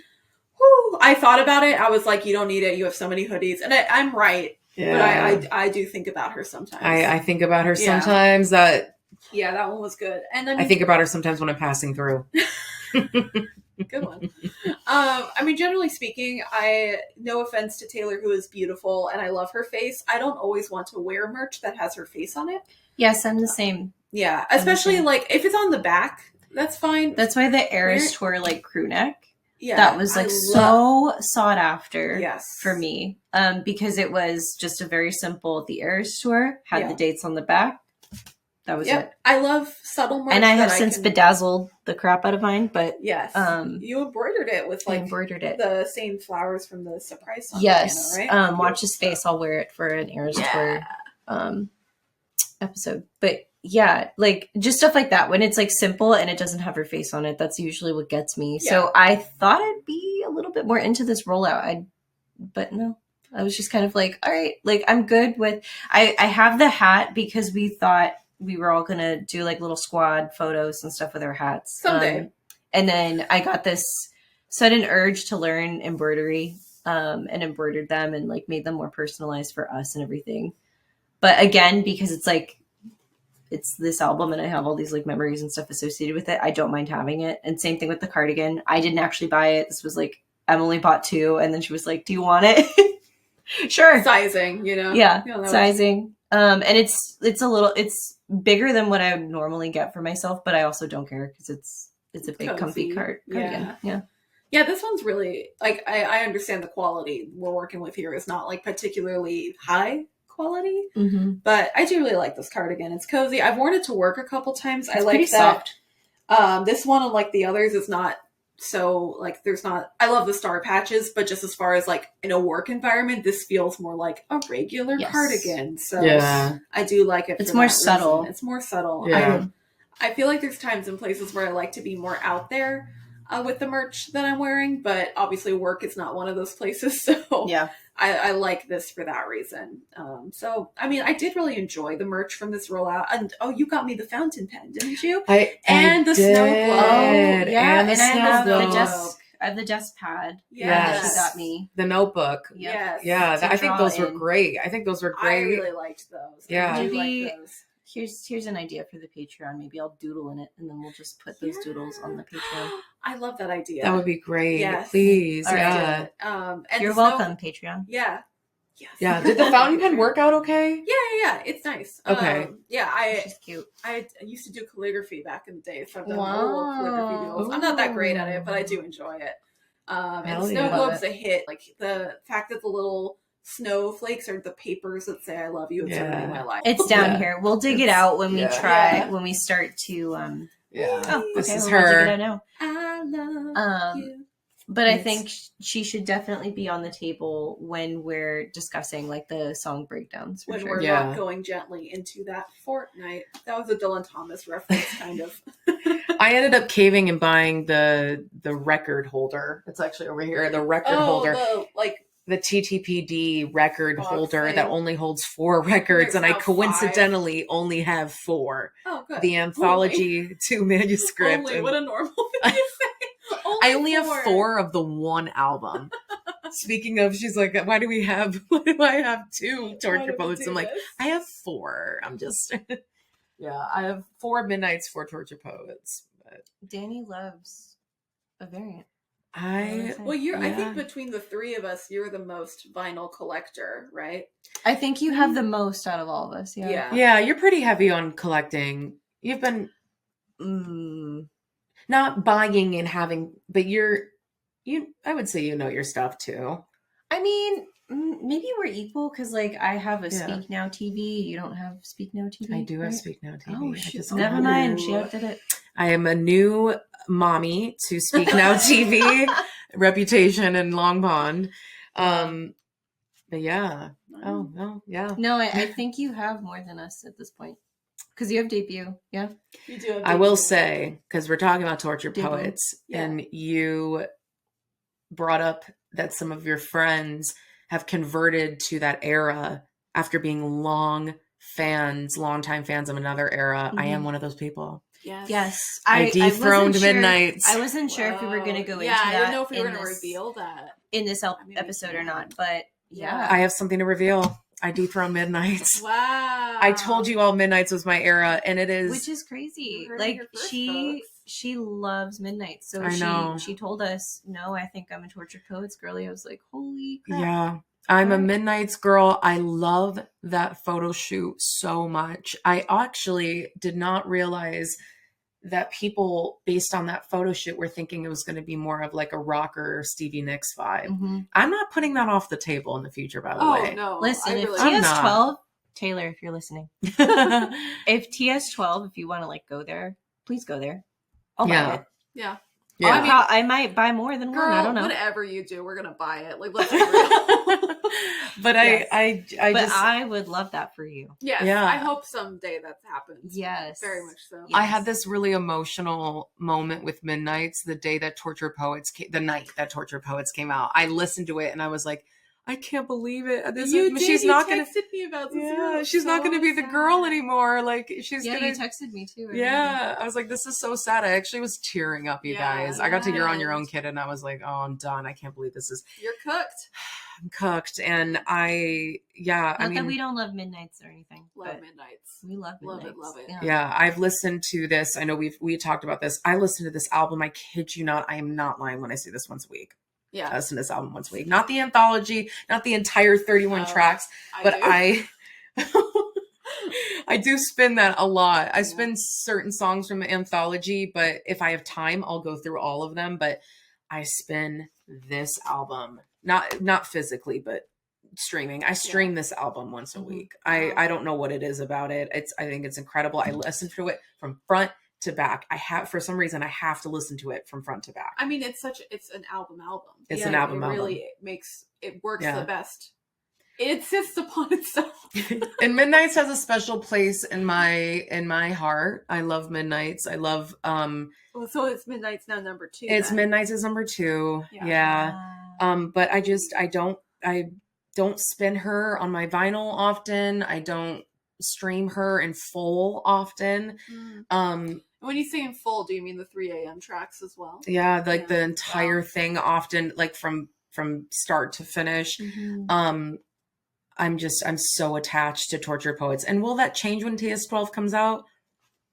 Probably. Maybe that'll get dethroned. Yeah. Hey, if we're throwing some Travis songs on there, we're definitely getting dethroned. Dani is So, a big Tavis. Yeah, Yes, I'm a big Tavis girl, anyone- big Chiefs girl, big New Heights girl. I'm all If that. they have no fans, Dani's dead. Like Yeah, she truly. loves Tavis. We She will loves them. discover this later on. Wait till we get to So High School. You Wait till we can't- get to So High School. You can't see Dani's the rest of her apartment, but there are quite a bit of Chiefs references. memorabilia. all- New all Heights. around. Yeah. Yeah. I embroidered a New Heights hat for her. Yes.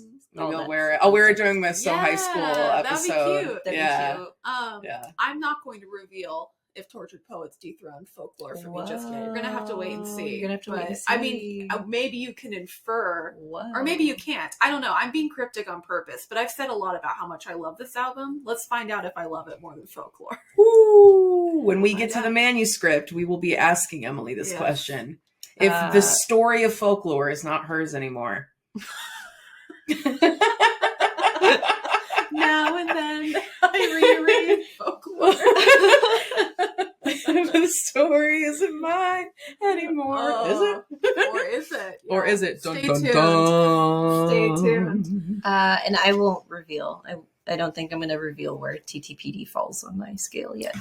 Ooh. All right, so But yeah. you have one of the three. You have one of the three. Place Yeah. your bets. Yeah, place your Yeah. bets Where do you because we're think- doing our rankings Yeah. after the manuscript where we currently have albums and songs. And where do you think it's going to fall in our ranking for me and Yeah. Lauren? If it's going to There be you number go. 1, 2, 3, 11.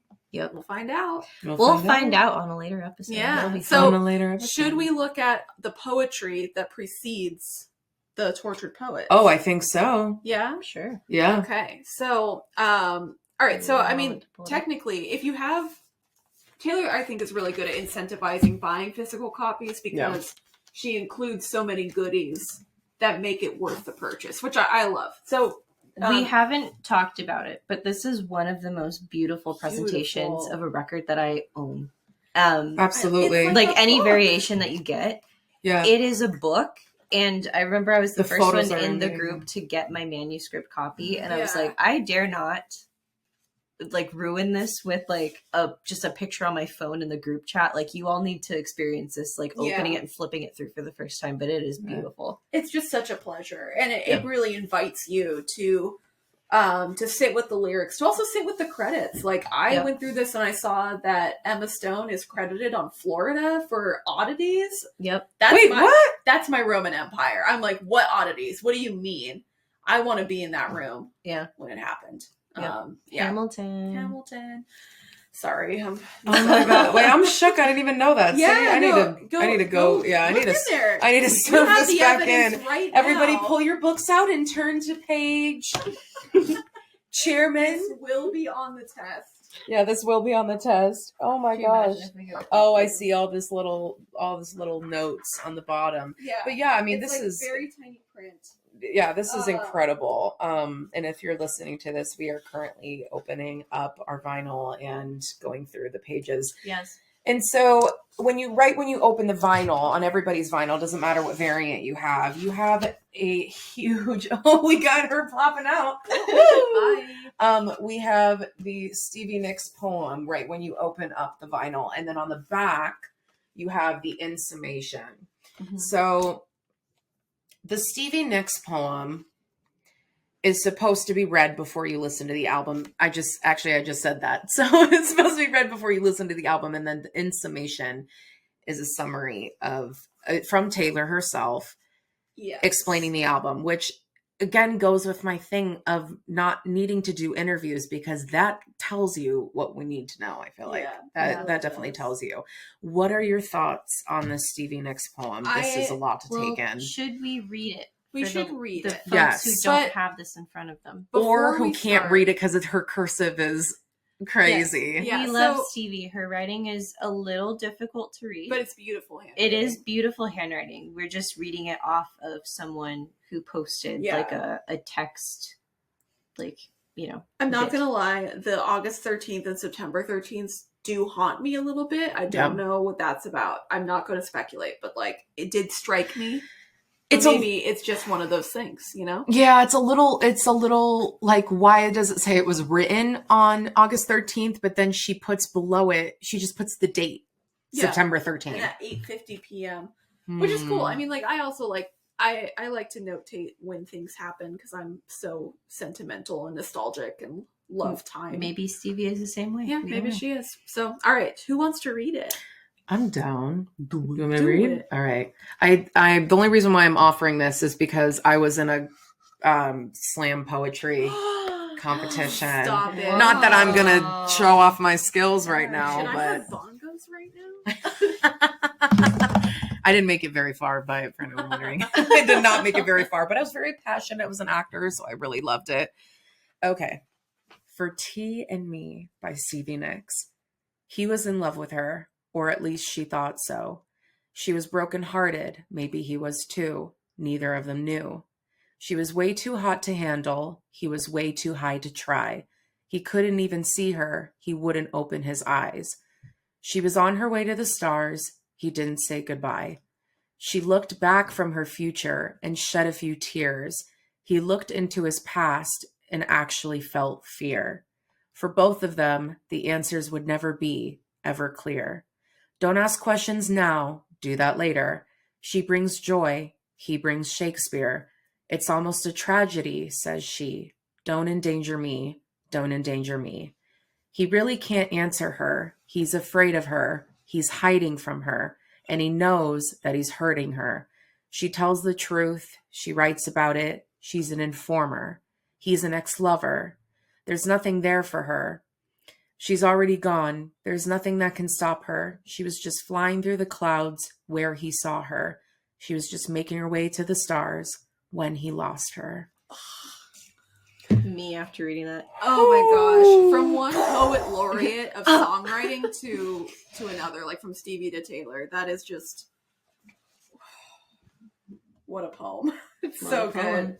What It's so a poem. good. Well, and just so many hints to the lyrics of the songs that you're about to Yeah. like have a relationship with. I automatically am thinking Chloe or Sam, Down Bad. Like there's just so Fresh many Out the Slammer. little things in here. Yeah. Yeah, little nuggets. But yeah. I love how she says for T and me, because Stevie Nicks' lore is just chef's kiss too. Amazing. Yeah. And oh gosh, I think about both of those ladies. Yeah. The fact that they're both on Clara Bow. Yes. I mean, that doesn't have anything to do with their relationships, but I just think that the tie between these ladies is just incredible. Yeah. Yeah, I love so much about this. I really like the motif of stars. I think Taylor talks about stars a lot in her work. Yes. And also in Cardigan, which if you're playing along with paternity testing is a little interesting. I won't speak further on. Yeah, we're triggered by that. I think I know exactly what you're talking about. About that anymore. We won't talk about that. No. That's very... Yeah. But you know, she was on her way to the stars. He didn't say goodbye. And then the ending with she was just flying through the clouds where he saw her. She was just making her way to the stars when he lost her. I feel like if I were brokenhearted and my friend, who, you know, aside from being one of the greatest songwriters in history, right, wrote something like that for me that just said, you're on your way and he's behind you, like you left him behind, like that would, I mean, I'm sure she must have this framed somewhere. Like Yeah. I I'm would. sure. Oh my God. Yeah. What a beautiful notion. I love she brings joy, he brings Shakespeare. It's almost a tragedy, says she. Like that. I mean, I just feel, I mean, Shakespeare is just like endless inspiration for any writer, right? There's this, let me pull up this Hemingway quote about Shakespeare that I love. I mean, is there anything while she's doing that? Yeah. I love he really can't answer her. He's afraid of her. He's hiding from her. And he knows that he's hurting her. God, it's really hard not to talk about this, like, without relating it to Paternity testing. without paternity testing. But like how tragic that is of like your partner like loves you, knows that he's causing you harm, but like doesn't want to necessarily like leave you. Mm-hmm. I don't know. It's just, I love the fact that we start the album with a poem. Yes. Yeah. And we end it with a poem. And we end it with a poem as well. From but her. But I remember like opening this for the first time. And at that point I had already listened because we had already streamed it by the time that like the physical copy got to me. But I hadn't read this yet because I didn't want to read it online or something. And I don't know, it just doesn't hold the same like experience, I think, of like, okay, I'm about to like put the disc in.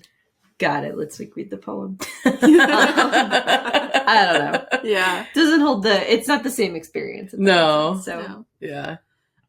Couldn't find the quote, but it was something like, whatever you're trying to do, Shakespeare beat you to it and he did it better. So just relax and write and forget about the rest, which is just like, Shakespeare kind of runs the gamut of writing about romance and writing about tragedy and writing about comedy and writing about politics and race and gender. Like, I mean, the breadth of his work obviously covers a lot. And the notion that he's bringing Shakespeare, and you can kind of interpret that any which way. What is he bringing? Is it folly? Is it tragedy? I mean, the next line is like, it's almost a tragedy, but what happened between almost and what it became? Like, what was it before that? Yeah. I don't know. Like, I might be reading too much into that point, but that does strike me. Especially tying into Tortured Poets Department, which, I mean, does bring me to a question. Who do you think is the Tortured Poets Department? Who's in it? Is it her muses? Is it her? Is it Stevie Nicks? Like, who do you think is a member? Yeah. Hypothetically, or... Yeah, like, what do you guys think? I mean... I think it's her and her muses. Mm-hmm. Yeah. And Stevie. And Stevie. And Stevie. I think it's everybody. Yeah. I think it's everybody. Everybody, I mean, we all can be tortured poets too. It's just like anybody who's ever felt like these like emotions and not having, I guess, like a way to like properly express it. Like, this is for you. Mm-hmm. Like, the Tortured Poets Department album is for you. Like, maybe you can't write a song like Taylor Swift, but she sure can write your feelings into a song. Yeah. This is for you. Yeah. We've felt there. We felt like, I can't say like we've all felt as low as she's felt in these lyrics that she gives us in this album, but we felt some semblance of pain from a breakup or two or three. Yeah. That we can be like, yeah, I know exactly what that feels like. Mm-hmm. So it's for us. It's like the Tortured Poets, I think, is everybody, the collective. Yeah. So you agree? Yeah. Yeah. I think I think I agree. I feel like Tortured Poet has kind of like an evolving meaning throughout the album, because I think she mocks the moniker of a tortured poet, but she also considers herself one. Which I think we'll delve more when we get into the title track. But I do think there is this resentment for like the pretentious typewriter, infinite jest reading bro type who like considers himself deep because he like manufactures obstacles to his creativity, right? So like in that case, it's like a typewriter. Like, you don't have to write on a typewriter in the year 2025, right? Yeah. We have all sorts of things that make it easy to type, but you choose to write on a typewriter, and that makes you deep, or you think it makes you deep, right? And like the way that she's singing it, it's just like, yeah, you left your typewriter at my apartment. Straight from my apartment, which is straight from the tortured. Yeah, right? Or like the typewriter itself is like was from the straight. Oh, when I remember, I was playing this song. I don't know. I was playing it in the kitchen or something. My roommate, again, non-Swiftie roommate, comes in and she sang the line, "You left your typewriter at my apartment," straight from the Tortured Poets Department. And my roommate was like, "Who uses a typewriter anymore?" And then she goes, "Who uses typewriters anyway?" And I was like, you get it. Well, Katie and she was it. like, "Oh my goodness." Yeah. So funny. Yeah. So, I mean, I think, I mean, that's kind of tying into what I've said before about like her examining the consequences of her storytelling. yeah. So she's kind of like, I'm not a tortured poet. I am a silly, goofy gal who's just trying to like find love. Right. But also I am a tortured poet. I mean, this is also setting up the prophecy, which we will get to, but like, We all the collective sigh at the prophecy, ladies. I mean, I just like, that's why this album is so rich to me. It's like, there is, I do think Stevie's a tortured poet. I think Taylor's a tortured poet. I think her muses are tortured poets. And I think it just kind of evolves depending on who we're talking about. But yeah, I do feel like there is this sense of like, I actually don't want to suffer for the sake of my art. Yeah. And I feel that deeply. Like, am I only interesting when I'm talking about my grief or about, you know, my demons? Like, are those the parts of me that are the most interesting? Or can I just be happy? Could I still be a good artist if I'm just happy? Damn. Yeah. Heavy hitters with this album. Damn. Whoo. Yep. So those are my feels. But overall, I love the poem. I do think it's a really beautiful and uplifting way to look back on a relationship that's now over. And From your friend. Yeah, from your friend. And from Stevie Nicks, be my friend. Right. I was like dropping casually that Stevie Nicks is your friend. What she said before she played Claire Bow on the Eras Tour surprise song, when she said, I could tell her a secret and she'd never tell anybody. That's a friend. Yeah. When Taylor Swift can tell you a secret, first of all, I want to tell a secret to Stevie Nicks. Like, I want to tell a secret to Taylor. I just, oh God. Yeah. And then for her to write this, and I'm sure it got, you know, it obviously got approval from her to be posted. Mm-hmm. So I think we all would love to be there in the room when she gave this to her or wrote this for her. I mean, this is just so beautiful from a friend to a friend. To be a fly on the wall when this was delivered, or even... God.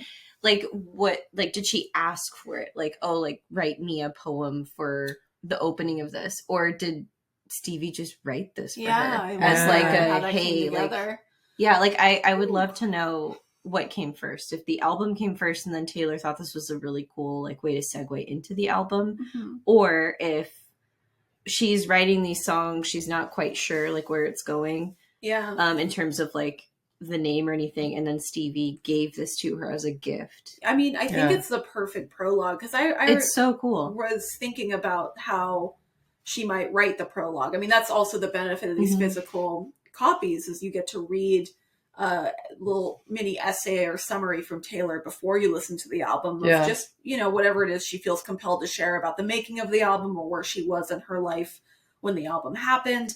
And the fact that instead of that, we get a summation from Taylor, and our prologue is from Stevie Nicks.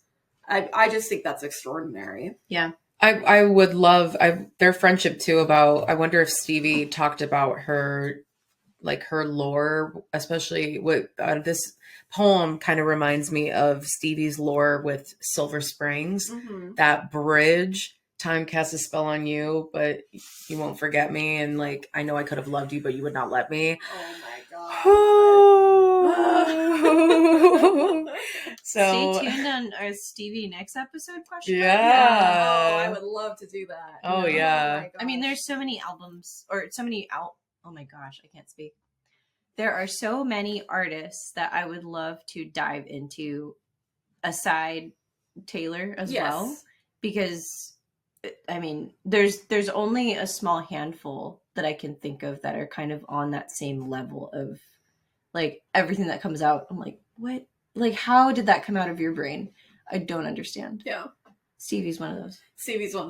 Absolutely. Oh my gosh. I love people like that. I aspire to be like that, where their ability to chase a feeling and capture it and just, I don't know. Like, I mean, Landslide is one of my all-time favorite songs ever. And I know that's not an unpopular opinion. I think a lot of people really connect to that song.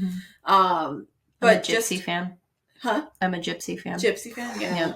Yeah, I mean, it amazes me how they can capture these feelings in words and make them sound just so beautiful. Like, that's not particularly eloquent on my part, but it really does gobsmack me. I just admire it so much. Yeah. Yeah. Yeah. So should we do Insomnation now? We should. Should we wait for the end? We could wait for the end. That'd be kind of cool to like end. Let's do it. Okay. Let's have that be the opening of our Tortured Poets song journey. Thanks for listening to us yap about just the intro So of much. Tortured Poets. Yeah. I well, mean, there's so much to say about this album. There is. Yeah. There is. I know, I think an Eras Tour episode would be great covering, Fantastic. adding Yeah. Tortured Poets to the Yes, because Dani was the only one of us who saw Tortured Poets live. She did, and she traveled for that. Yeah, she went to Canada. Yes, she did. Toronto. Night 6. Yeah. So, yes, we'll definitely have to talk about that. Yes. And I mean, I think just in general, like, what were our favorite parts of the Eras Tour? Like, Yeah. we've got lots to talk about. We That's do. why we're starting with Taylor, because that is a lot to talk about. Yes. I can't wait. So, if anyone in the Swiftie Salon wants to share with us how they approached Tortured Poets going in, what they thought the album would be, what they were most excited about, or just speak to any of the topics we've discussed tonight, we would love to hear from you. Yes, please. All And right. on that note, bye. Bye.